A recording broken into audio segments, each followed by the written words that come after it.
আগামী 3 দিনের আবহাওয়া পূর্বাভাস দিয়েছে আবহাওয়া অধিদপ্তর।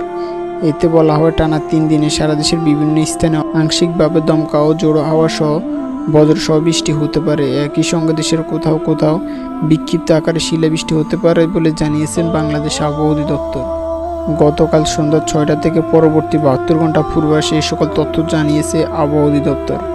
সংস্থাটি জানায়, আজ সন্ধ্যা 6টা থেকে রংপুর, রাজশাহী, খুলনা ও বরিশাল বিভাগের কিছু কিছু জায়গায় এবং ময়মনসিংহ, চট্টগ্রাম ও সিলেট বিভাগের কিছু কিছু জায়গায় অস্থায়ীভাবে দমকা হাওয়া সহ জোড়ো হাওয়া সহ বজ্রসহ বৃষ্টি হতে পারে।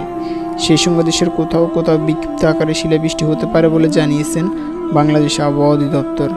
সারা দেশের দিন এবং রাতের তাপমাত্রা প্রায় অপরিবর্তিত থাকতে পারে এবং রাতের তাপমাত্রা প্রায় সামান্য পরিবর্তিত হতে পারে বলে জানিয়েছেন এই আবহাওয়াবিদ।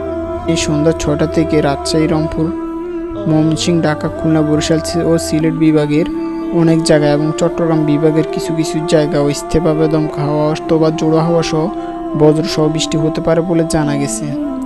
এছাড়াও দেশের কোথাও কোথাও বিক্ষিপ্ত আকারে শিলাবৃষ্টি হতে পারে এবং সারা দেশের দিন এবং রাতের তাপমাত্রা প্রায় অপরিবর্তিত থাকতে পারে বলে জানা গেছে।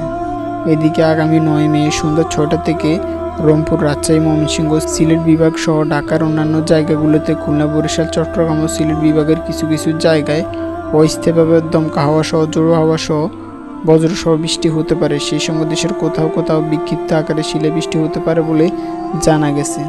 সারা দেশের দিন এবং রাতের তাপমাত্রা সামান্য হ্রাস পেতে পারে বলে জানা গেছে আবহাওয়া অধিদপ্তরের তথ্য মতে, এবং রাতের তাপমাত্রা প্রায় অপরিবর্তিত থাকতে পারে বলে জানা গেছে।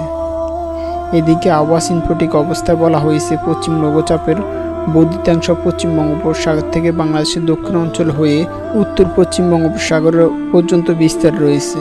বর্ধিতাংশ আগামী 5 দিনে আবহাওয়া পূর্বাভাসে বলা হয়েছে বৃষ্টি অথবা বজ্রসহ বৃষ্টির প্রবণতা আরও অব্যাহত থাকতে পারে। তাই এই সময় বাংলাদেশের সকল কৃষকদের জন্য জানানো যাচ্ছে যে আপনারা সবাই সতর্কের সাথে ধান কাটবেন এবং অন্যান্য সকল সামগ্রী সাবধানে চলাফেরা করবেন। মনে রাখবেন, একটি দুর্ঘটনা সারা জীবনের কান্না।